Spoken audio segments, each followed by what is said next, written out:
Ho sentito il ministro, ecco, annuncio quello che poi stasera ci sarà, ha detto va, puoi dirlo, sì, siamo zona arancione. Il Veneto ha un futuro assicurato in zona arancione. Da lunedì si alza il livello di fascia, lo annuncia il governatore veneto Luca Zaia, che spiega come la velocità di trasmissione del virus si sia alzata sensibilmente negli ultimi giorni. Il dato che ci spara in zona arancione in così poco tempo dà una dimensione di quanto corra velocemente l'infezione. Guardate che noi eravamo abituati che l'R+T, ve lo ricordate l'R+T che faticava a arrivare a farci passare di zona? Avete visto qui quanto ci ha messo una settimana? E la proiezione di quello che potrebbe essere l'R+T la prossima settimana è assolutamente preoccupante.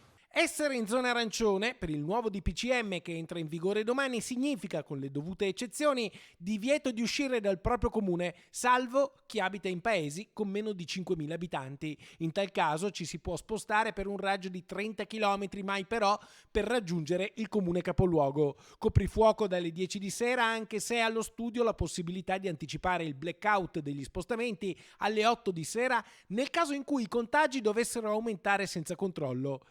Centri commerciali chiusi nei festivi e prefestivi, mentre è permesso solo l'asporto fino alle 10 di sera per i ristoranti e fino alle 6 del pomeriggio per i bar. A preoccupare oggi sono però anche i focolai scolastici, la diffusione del virus tra i giovani. Oggi non è ancora stata assunta nessuna decisione. Sulla scuola la settimana delle scelte è la prossima. Stiamo parlando dei nostri ragazzi, e siccome di questa variante non sappiamo nulla, se serve chiudere una scuola si chiude e se serve chiudere le scuole si chiudono.